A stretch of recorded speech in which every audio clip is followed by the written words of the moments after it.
नमस्कार। Swami Vivekananda online classes में आपका हार्दिक स्वागत है। और आज हम बात करेंगे विज्ञान, और विज्ञान में भी बायोलॉजी की बात करेंगे, यानी जीव विज्ञान। सर्वप्रथम हम ये देखते हैं कि ये जीव विज्ञान की सर्वप्रथम किसने इसके बारे में बताया। अगर अपने जीव विज्ञान की बात करें कि जीव विज्ञान को सर्वप्रथम किसने खोजा, यानी फादर ऑफ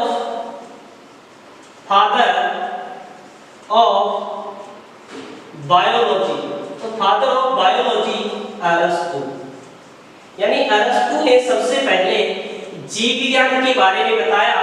और जीव विज्ञान में अध्ययन किसका किया जाता है, तो सभी जितनी भी लिविंग थिंग्स है, लिविंग थिंग्स यानी जितने भी जीवित प्राणी हैं, उन सभी का अध्ययन बायोलॉजी के अंतर्गत किया जाता है। अब देखिए, बायोलॉजी की आगे दो शाखा है। बायोलॉजी की आगे दो शाखा है, एक तो है बॉटनी और एक है जूलॉजी। बॉटनी पादप विज्ञान, पादप विज्ञान कहते हैं। जूलॉजी जिसे हम प्राणी या जंतु विज्ञान कहते हैं। अब देखिए कि जो बायोलॉजी है इसके अंदर सारे जीवित प्राणी हैं, लेकिन बॉटनी के अंदर सारे के सारे जो पादप है उनको इंक्लूड किया गया है, यानी इंक्लूड ऑल प्लांट्स, यानी जितने भी प्लांट्स हैं उनको बॉटनी के अंतर्गत इंक्लूड किया गया है। और जूलॉजी में जितने भी एनिमल्स हैं, यानी सभी के सभी जानवर हैं, उन सभी को इंक्लूड जूलॉजी में किया गया है। अब देखो, जूलॉजी सर्वप्रथम किसने दिया था, यानी फादर ऑफ जूलॉजी। यहां से क्वेश्चन बहुत बार पूछा जाता है, फादर ऑफ जूलॉजी किसे कहा जाता है, तो एरिस्टोटल या अरस्तु। एरिस्टोटल या अरस्तु। उसी प्रकार अगर अपने बात करें botany, father of botany, father of botany, father of botany की बात की जाए तो थियोफ्रास्टस, थियोफ्रास्टस। देखिए स्टूडेंट्स, सिंपल सी बात कि बायोलॉजी में हम यानी जीव विज्ञान के अंतर्गत सभी जीवित प्राणी आते हैं। और इसके बारे में सर्वप्रथम बताया किसने, अरस्तु। मोस्ट इंपोर्टेंट क्वेश्चन बहुत बार पूछा गया है कि बायोलॉजी के पिता किसे कहा जाता है, अरस्तु को कहा जाता है। एरिस्टोटल कभी कभार लिखना मिल जाता है, यानी सभी के सभी जीवित प्राणी इसी के अंतर्गत आते हैं। लेकिन आगे बायोलॉजी को आगे भी देखा जाए तो इसकी दो शाखाएं, बॉटनी और जूलॉजी। अब बॉटनी के अंदर जितने भी प्लांट्स हैं उन सभी को इंक्लूड किया गया है, और जूलॉजी के अंदर जितने भी एनिमल्स हैं उन सभी को जूलॉजी के अंदर इंक्लूड किए गए हैं। लेकिन अपने देखें कि चाहे बॉटनी, चाहे जूलॉजी, यानी पूरी की पूरी बायोलॉजी है, ये किस पे डिपेंड है, यानी किस पे डिपेंड है, मेन इसका कौन सा कंटेंट्स है जिसके ऊपर ये डिपेंड है, तो वो है हमारी सेल, यानी जिसकी हम बात करेंगे कोशिका। कोशिका। तो जल्दी से स्टूडेंट स्क्रीनशॉट ले लो। देखिए स्टूडेंट, अपने बात करेंगे कोशिका यानी सेल होती क्या है। अपने देखेंगे ये कोशिका क्या है और इसके बारे में किसने बताया और कब बताया और किसने बताया, यानी मेन है क्या कोशिका। अब देखिए, कोशिका है जो हमारे शरीर की संरचनात्मक व क्रियात्मक इकाई है। यानी सामान्य भाषा में हम ये कह सकते हैं कि जो हमारे शरीर की सबसे छोटी इकाई है वो कोशिका है, यानी शरीर की सबसे छोटी इकाई कोशिका है। और हमारे शरीर की मूलभूत इकाई भी है, यानी शरीर की मूलभूत इकाई और शरीर की आनुवंशिक इकाई। देखिए स्टूडेंट, संरचनात्मक यानी जो हमारी संरचना है, क्रियात्मक यानी जितने भी कार्य किए जाते हैं वो सारे के सारे, चाहे वो संरचना है चाहे वो कार्य है, वो सभी किसके द्वारा किए जाते हैं? कोशिका के द्वारा। अगर कोशिका शरीर के अंदर नहीं है तो ना तो वो शरीर की संरचना होगी और ना ही कोई ना कोई कार्य होगा। और इस कारण यानी हमारे शरीर की जो सबसे छोटी इकाई है वो कौन सी है? कोशिका। यानी कोशिकाएं मिलकर क्या बनाती है? संरचनाएं। कोशिका मिलकर क्या करती है? कार्य करती है। अब देखिए कोशिका के बारे में सर्वप्रथम बताया किसने था? अब देखिए कोशिका है क्या? शरीर की संरचनात्मक इकाई है, सबसे छोटी इकाई है, मूलभूत इकाई है और आनुवंशिक इकाई है। अब अपने बात करेंगे कि इसके बारे में बताया किसने था। तो इसके बारे में सर्वप्रथम रॉबर्ट हुक ने 1665 ईस्वी में 1665 ईस्वी में, और वो भी किसमें? पेड़ की शाल के अंदर, पेड़ की शाल के अंदर। और वो भी किस फॉर्म में था? मृत यानी डेड कोशिका, मृत कोशिका थी यानी डेड सेल, यानी मृत कोशिका। अब देखिए स्टूडेंट्स, रॉबर्ट हुक ने यानी किसने बताया? रॉबर्ट हुक ने। कब बताया? 1665 ईस्वी में। और किसने बताया? पेड़ की शाल में बताया। अब देखिए स्टूडेंट्स, बहुत बार ये पूछ लेता है कि रॉबर्ट हुक ने तो डेड सेल में किया, तो फिर जीवित सेल के अंदर किसने किया? जीवित सेल में देखा जाए तो एंटोनी ल्यूवेनहॉक ने 1674 ईस्वी में 1674 ईस्वी में जो हमारी दांतों की खुरचन होती है, दांतों की खुरचन के अंदर, दांतों की खुरचन में सर्वप्रथम जीवित सेल को देखा। देखिए स्टूडेंट, बहुत बार पूछा जाता है कि हमारे शरीर की संरचनात्मक या क्रियात्मक इकाई कौन सी है? तो कौन सी है? कोशिका। और कोशिका के बारे में सर्वप्रथम किसने बताया? अगर सर्वप्रथम की बात आए तो सर्वप्रथम किसने बताया? रॉबर्ट हुक ने बताया। कब बताया? 1665 में। किसने बताया? पेड़ की शाल के अंदर, और वो भी कैसी थी? Dead cell. अब देखिए स्टूडेंट, जब रॉबर्ट हुक ने इसके बारे में बताया तो रॉबर्ट हुक ने इसका नाम कोशिका नहीं लिया था। तो इन्होंने, रॉबर्ट हुक ने जब इसको देखा पेड़ की शाल के अंदर, तो इनको इस प्रकार से एक मधुमक्खी के छत्ते के समान दिखाई दिया, इस प्रकार से। तो इन्होंने इसको कोशिका नाम नहीं दिया था। तो कभी कभार पूछ लिया जाता है कि रॉबर्ट हुक ने कोशिका को तब क्या नाम दिया था? तो सेल्यूला नाम दिया था, सेल्यूला। और पूछा जाता है कभी कभार इनकी बुक के बारे में, ये बुक कौन सी है, कि किस बुक में इसका विवरण दिया हुआ है? तो वो बुक है माइक्रोग्राफिया। माइक्रोग्राफिया बुक के अंदर ये बताया गया है कि रॉबर्ट हुक ने इसको कोशिका न कहकर सेल्यूला कहा था। उसी प्रकार अगर बात की जाए एंटोनी ल्यूवेनहॉक ने भी इसको सेल नाम नहीं दिया था। अब एंटोनी ल्यूवेनहॉक ने इसको एनिमलक्यूल नाम दिया था। एनिमलक्यूल यानी सेल को क्या नाम दिया? एनिमलक्यूल। तो रॉबर्ट हुक ने क्या नाम दिया? सेल्यूला। तो फिर ये कोशिका शब्द दिया किसने था? अब देखिए, जो कोशिका शब्द है,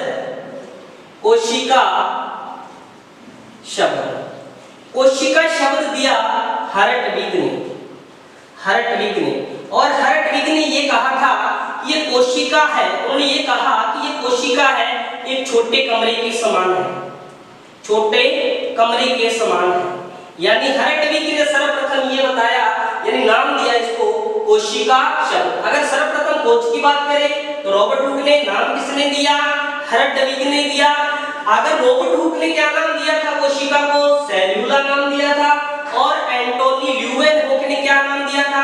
एनिमलक्यूल नाम दिया था। स्टूडेंट जल्दी से स्क्रीनशॉट ले लीजिए। देखिए स्टूडेंट, अपने बात की कोशिका के बारे में। अब देखिए कोशिका के बारे में 1665 में रॉबर्ट हुक ने बताया, रॉबर्ट हुक ने, और 1674 के अंदर एंटोनी ल्यूवेनहॉक ने बताया। अब देखिए स्टूडेंट, रॉबर्ट हुक ने मृत कोशिका में बताया, जबकि एंटोनी ल्यूवेनहॉक ने जीवित कोशिका में बताया।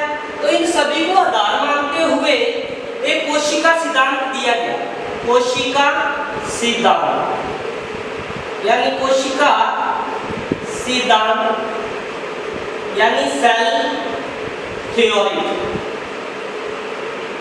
ये सेल थ्योरी दी किसने थी? सेल थ्योरी यानी कोशिका सिद्धांत श्लाइडेन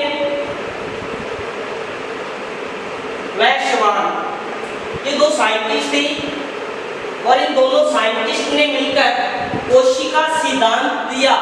और इस कोशिका सिद्धांत में इन्होंने बताया कि प्रत्येक कोशिका यानी प्रत्येक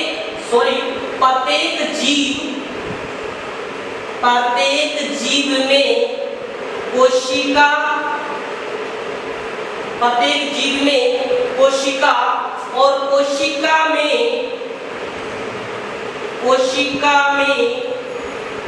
केंद्रक होगा, यानी कोशिका में केंद्रक होगा। अब सिंपल सी बात तो ये है कि जो भी जीव है, जितने भी, उन सभी जीव के अंदर, यानी ये जीव है तो इन सभी जीव के अंदर क्या होगी? कोशिका। और प्रत्येक कोशिका में क्या होगा? केंद्रक होगा। प्रत्येक कोशिका में क्या होगा? केंद्रक होगा। लेकिन जब देखा गया इन सभी कोशिकाओं को, सभी जीवों को, तो कुछ इसके अपवाद सामने आ गए। जैसे कोशिका सिद्धांत के अपवाद, कोशिका सिद्धांत के अपवाद, कोशिका सिद्धांत के अपवाद। देखिए अपवाद है क्या? हमने सिंपल सी बात की कि जो जितने भी जीव हैं उनमें सभी में क्या होगी? कोशिका, और कोशिका में क्या होगा? केंद्रक। लेकिन जितने भी वायरस है, वायरस में केंद्रक नहीं, वायरस में केंद्रक नहीं होता। देखिए स्टूडेंट, उसके बाद में जो फ्लोएम की चालनी नलिकाएं, फ्लोएम की चालनी नलिका, उसके अंदर भी केंद्रक नहीं होता। और देखा जाए आरबीसी है, जितने भी स्तनधारी है,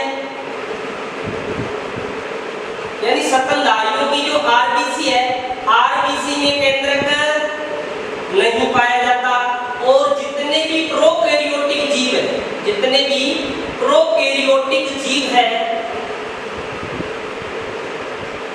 उनमें भी केंद्रक अनुपस्थित होता है, यानी केंद्रक नहीं पाया जाता। अब देखिए हमने तो ये कहा था कि सारे के सारे जीव उनमें कोशिका होगी और कोशिका में क्या होगा? केंद्रक होगा। लेकिन जो वायरस है, चाहे फ्लोएम की चालनी नलिका है, यानी सभी स्तनधारियों की आरबीसी है, और जितने भी प्रोकैरियोटिक जीव हैं उनमें केंद्रक उपस्थित नहीं होता। तो ये सारे के सारे क्या है?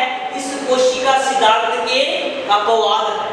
और इनके साथ साथ में श्लाइडेन व श्वान ये नहीं बता सके कि जो एक कोशिका है, इस एक कोशिका से अनेक कोशिकाएं कैसे बनती हैं। यानी एक कोशिका से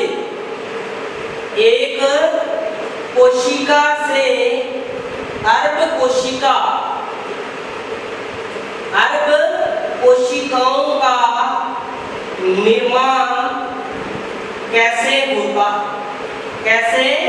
होता है, इसके बारे में श्लाइडेन व श्वान नहीं बता सके। और जैसे ही इसके बारे में नहीं बता सके तो ये दोनों के दोनों इसी के कारण असफल हो गए। देखिए स्टूडेंट, अपने बात की अभी कि कोशिका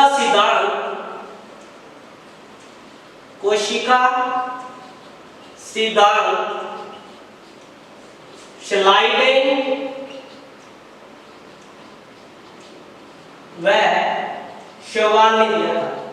और ये दोनों के दोनों ये नहीं बता सके कि एक कोशिका से अर्ध कोशिका कैसे बनती है, इस कारण ये दोनों के दोनों फेल हो गए। अब इसके बाद में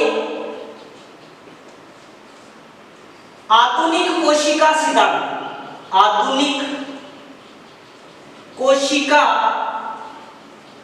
सिद्धांत, आधुनिक कोशिका सिद्धांत रुडोल्फ विर्चो ने दिया, रुडोल्फ विर्चो ने दिया। और इन्होंने बताया कि एक कोशिका से अर्ध कोशिकाएं कैसे बनती है, यानी कोशिका है, उस कोशिका में विभाजन होगा,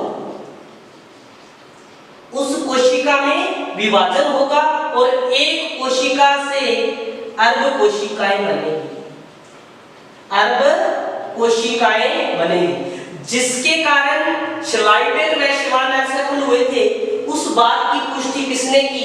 रुडोल्फ विर्चो ने 1855 के अंदर की कि एक कोशिका में विभाजन होगा और उस विभाजन के द्वारा अर्ध कोशिकाओं का निर्माण होगा। जैसे मान लो ये एक कोशिका है, इस कोशिका में विभाजन होगा, 2 कोशिकाएं बन जाएगी, फिर इनमें विभाजन हो जाएगा, 4 कोशिकाएं बन जाएगी, फिर आगे इसमें विभाजन होगा, धीरे धीरे इस प्रकार से यानी अर्ध कोशिकाओं का निर्माण हो जाता है।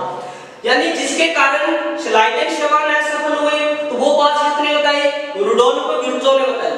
तो इन्होंने एक स्टेटमेंट दी, छोटा सा कथन दिया, और उस कथन में इन्होंने ये कहा, उन्होंने एक स्टेटमेंट दी यानी कथन दिया, और कथन में कहा ओमनिस सेलुला ई सेलुला, यानी इसका सामान्य भाषा में देखा जाए तो पुरानी कोशिका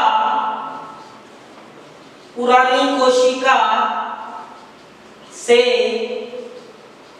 नई कोशिका, यानी इसका ये है कि जो नई कोशिकाओं की उत्पत्ति होती है, नई कोशिकाओं की उत्पत्ति पुरानी कोशिकाओं से होती है, पुरानी कोशिकाओं से होती है। अब देखिए जो भी नई कोशिकाएं हैं उनकी उत्पत्ति कहां से होगी? पुरानी कोशिकाओं से, क्योंकि जितनी भी पुरानी कोशिकाएं हैं उनमें क्या होगा? विभाजन होगा और उसके द्वारा क्या है? अरबों सेल्स बन जाएंगे। अब देखिए सुनिए, अपने बात करेंगे कि ये कोशिका सिद्धांत, अब अपने बात करेंगे कि साइज के आधार पर, साइज यानी आकार के आधार पर, साइज यानी आकार के आधार पर कोशिकाएं किस प्रकार की है। अगर अपने ये देखें कि सबसे बड़ी कोशिका कौन सी है, सबसे बड़ी कोशिका, सबसे बड़ी कोशिका, अगर सबसे बड़ी कोशिका की बात की जाए तो शतुर्मुर्ग का अंडा होता है, शतुर्मुर्ग का अंडा यानी ऑस्ट्रिच, यानी egg of ostrich, egg of ostrich यानी शतुर्मुर्ग का अंडा, ये सबसे बड़ी कोशिका है। सबसे बड़ी कोशिका होने के साथ साथ में ये सबसे भारी कोशिका भी है, सबसे भारी कोशिका, सबसे भारी कोशिका भी होती है। और ये देखा गया है कि जो शतुर्मुर्ग है, शतुर्मुर्ग की जो आंखें होती है, आंखें वो दिमाग से बड़ी होती है, आंखें दिमाग से बड़ी होती है, और इसका वेट भी लगभग 1.4 किलोग्राम, यानी वजन इसका होता है 1.4 किलोग्राम। देखिए स्टूडेंट, सबसे बड़ी कोशिका शतुर्मुर्ग का अंडा, अगर सबसे भारी कोशिका की बात की जाए तो भी शतुर्मुर्ग का अंडा, और इसका वेट लगभग कितना 1.4 केजी, और इसकी जो आंखें होती है वो दिमाग से बड़ी होती है। दूसरा देखा जाए कि सबसे छोटी कोशिका कौन सी है, सबसे छोटी कोशिका, सबसे छोटी कोशिका की बात की जाए तो सबसे छोटी कोशिका है प्लाज्मा, ग्लाइसेप्टिका, ग्लाइसेप्टिका, माइकोप्लाज्मा, ग्लाइसेप्टिका या पीपीएलओ लिखा मिलता है, पीपीएलओ। और इस पीपीएलओ का अर्थ क्या है? प्लूरो न्यूमोनिया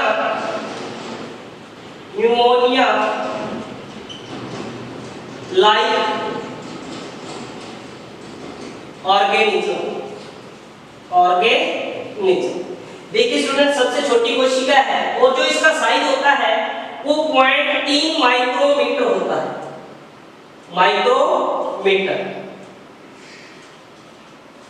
और अगर बात की जाए सबसे बड़ी कोशिका, तो इसका साइज होता है 135 mm से 170 mm के बीच में इसका सबसे बड़ी कोशिका। और अगर बात की जाए कि सबसे लंबी कोशिका कौन सी है, अगर अपनी बात करें सबसे लंबी कोशिका, तो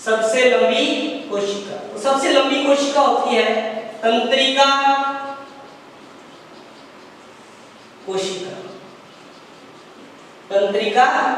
कोशिका होती है।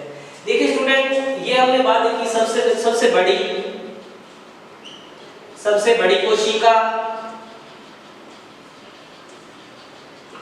सबसे छोटी कोशिका और सबसे लंबी कोशिका कौन सी है। अब देखिए सबसे बड़ी कोशिका शतमूल का अंडा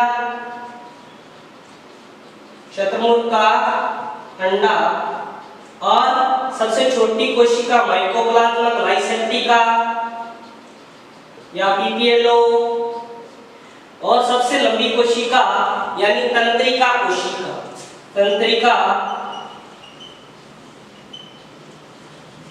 कोशिका होती है। देखिए स्टूडेंट, इसी को आगे बढ़ाते हुए अपने अब देखते हैं कि कोशिका की उत्पत्ति के आधार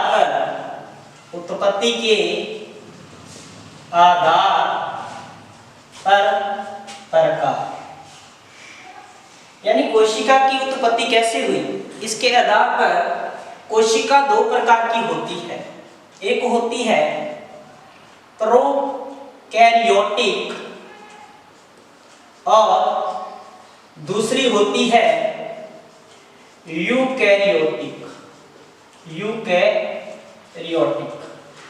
देखिए स्टूडेंट्स, प्रोकैरियोटिक यानी पहले जो सर्वप्रथम कोशिका आई थी, यानी इसको हम कहते हैं आदिम कोशिका, या सामान्य भाषा में देखा जाए तो पुराने जमाने की कोशिका,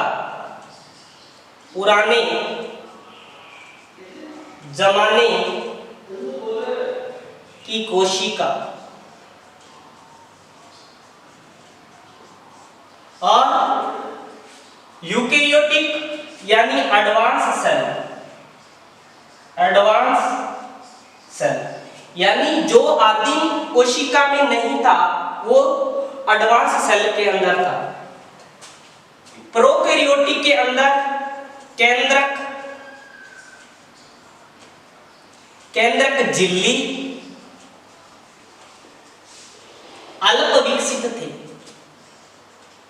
अल्प विकसित यानी पूर्ण रूप से इनका विकास नहीं हुआ था। और उसी प्रकार यूकैरियोटिक के अंदर केंद्रक झिल्ली पूर्ण रूप से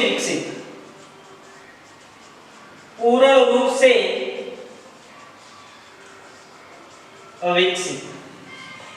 देखिए स्टूडेंट्स, जो प्रोकैरियोटिक कोशिका थी उसमें दोहरी झिल्ली युक्त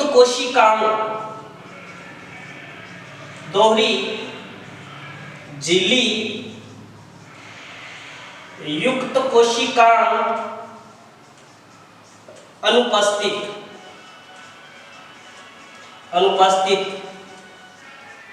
जैसे केंद्रक, माइटोकॉन्ड्रिया, हरितलवक आदि प्रोकैरियोटिक के अंदर दोहरी झिल्ली युक्त कोशिकाएं अनुपस्थित थे, लेकिन यूकैरियोटिक के अंदर पूर्ण रूप से विकसित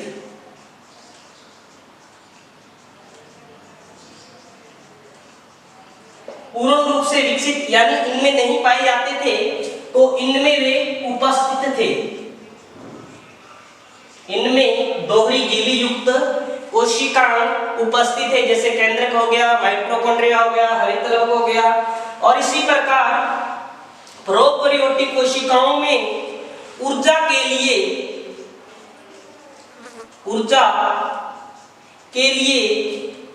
मीजोसोम पाए जाते हैं, मीजोसोम। उसी प्रकार यूकैरियोटिक के अंदर ऊर्जा के लिए माइटोकॉन्ड्रिया पाया जाता है, माइटोकॉन्ड्रिया पाया जाता है। और प्रोकैरियोटिक कोशिका के अंदर 70S प्रकार के राइबोसोम पाए जाते हैं, 70S प्रकार के राइबोसोम पाए जाते हैं।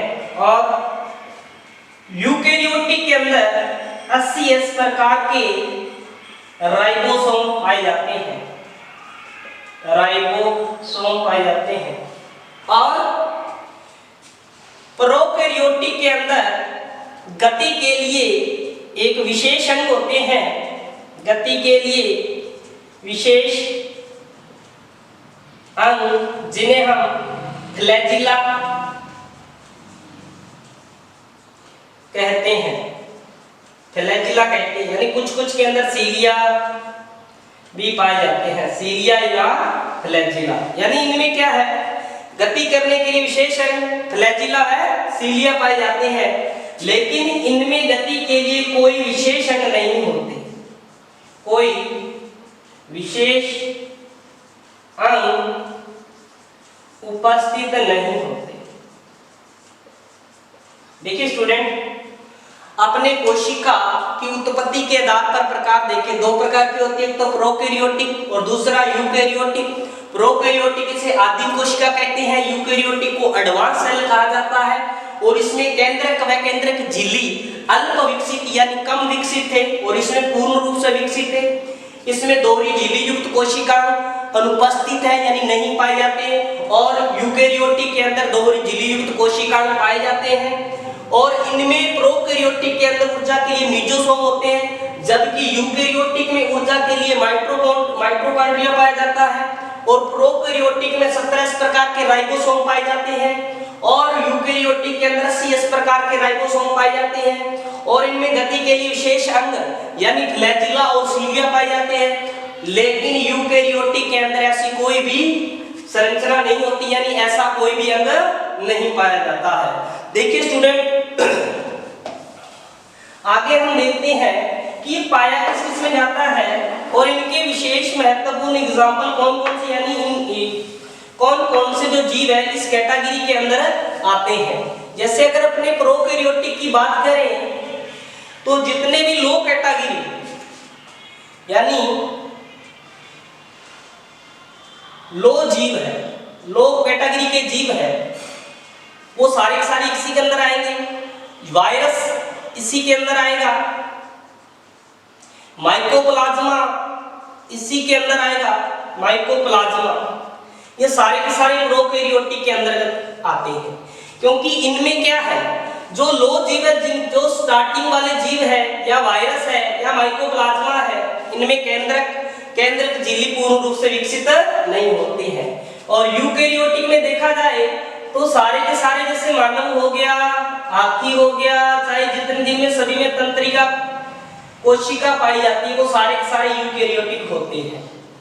इस प्रकार से स्टूडेंट, कोशिका की उत्पत्ति के आधार पर कोशिका दो प्रकार की होती है, प्रोकैरियोटिक व यूकैरियोटिक। अब हम देखते हैं कि कोशिका की संख्या के आधार पर कोशिका के कितने प्रकार हैं। कोशिका की संख्या के आधार पर, कोशिका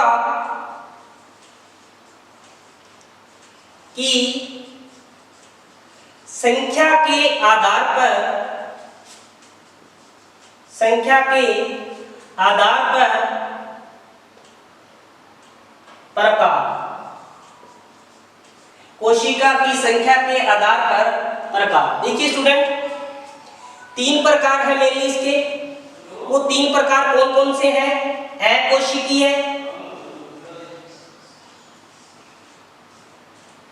दूसरा एक कोशिकीय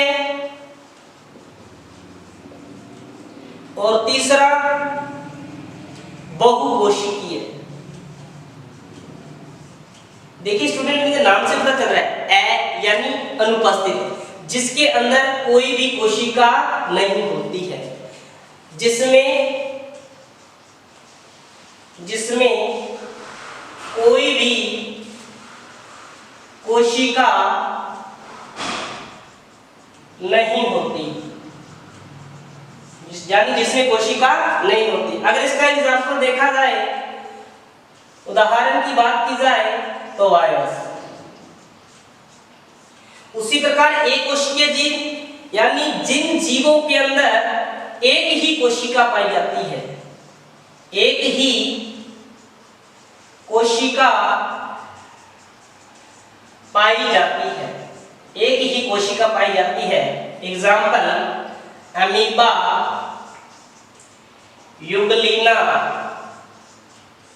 आदि। उसी प्रकार बहुकोशिकीय, यानी जिनके अंदर बहुत सारी कोशिकाएं पाई जाती है, बहुत सारी कोशिकाएं पाई जाती है, यानी सारे के सारे यूकेरियोटिक, सारे के सारे बहुकोशिकीय के अंतर्गत आते हैं। देखिए स्टूडेंट, कोशिका की संख्या के आधार पर अकोशिकीय, एक कोशिकीय, बहुकोशिकीय। अकोशिकीय यानी जिसमें कोई भी कोशिका नहीं पाई जाती है, एक कोशिकीय यानी जिसमें एक ही कोशिका पाई जाती है, और बहुकोशिकीय जिनमें बहुत सारी कोशिकाएं पाई जाती है। देखिए स्टूडेंट, नेक्स्ट हम बात करते हैं कि ये कोशिका किस प्रकार की होती है।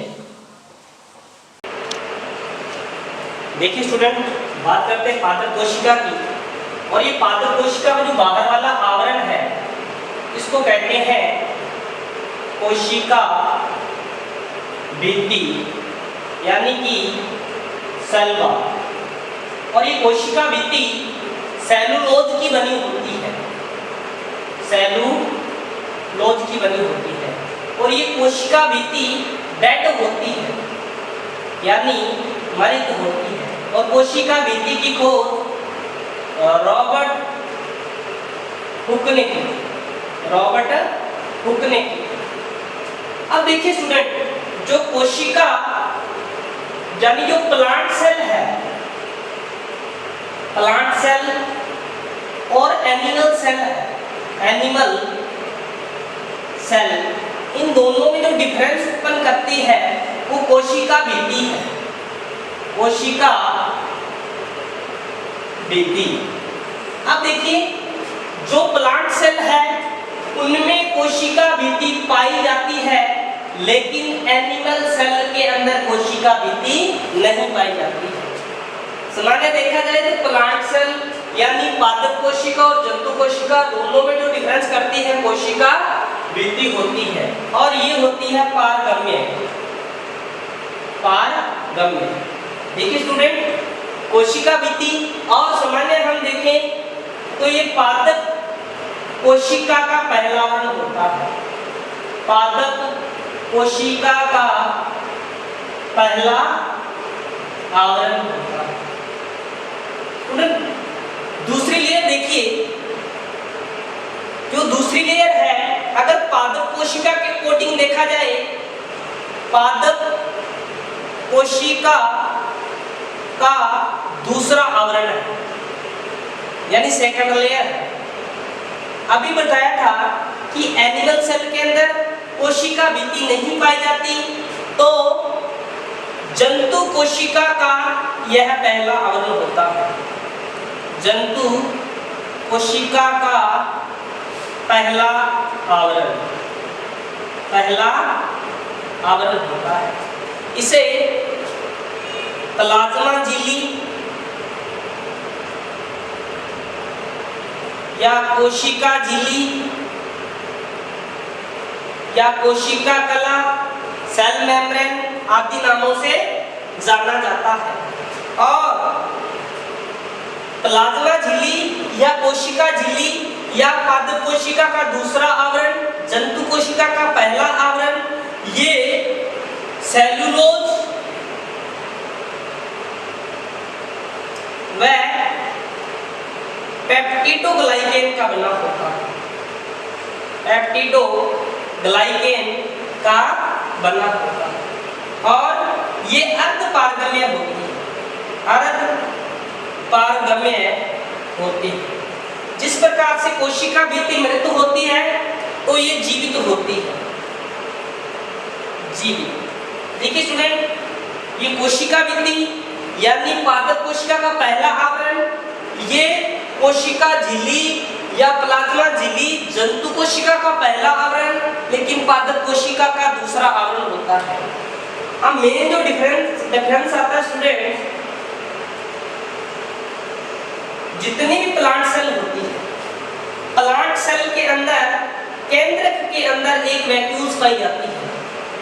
वैक्यूल्स यानी रिक्तिका पाई जाती है। और प्लांट सेल के अंदर जो केंद्रक होता है वो परिधि के अंदर होता है। देखिए स्टूडेंट, अगर अपने केंद्रक की बात करें, केंद्रक जो केंद्रक है प्लांट सेल में परिधि की ओर होता है। प्लांट सेल में परिधि की ओर, लेकिन एनिमल सेल के अंदर, एनिमल सेल में केंद्र की ओर स्थित होता है। अब देखिए होता क्यों है, क्योंकि प्लांट सेल में परिधि की ओर केंद्र इसलिए होता है क्योंकि बीच में रिक्तिका पाई जाती है। रिक्तिका के कारण प्लांट सेल में जो केंद्र होता है वो परिधि की ओर चला जाता है, और जो एनिमल सेल है उसमें रिक्तिका नहीं पाई जाती है। इस कारण जो केंद्रक है वो केंद्र में पाया जाता है। देखिए स्टूडेंट, केंद्र के अंदर एक केंद्रिका पाई जाती है। केंद्रिका,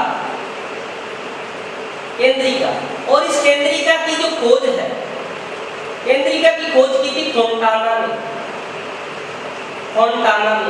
और केंद्रक की खोज की थी रॉबर्ट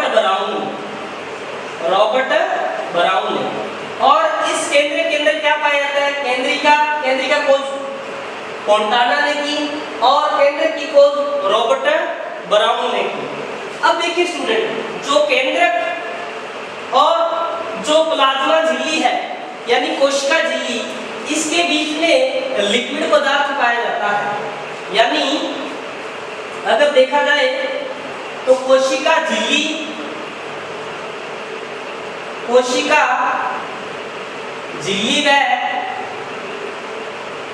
केंद्रक के बीच में तरल पदार्थ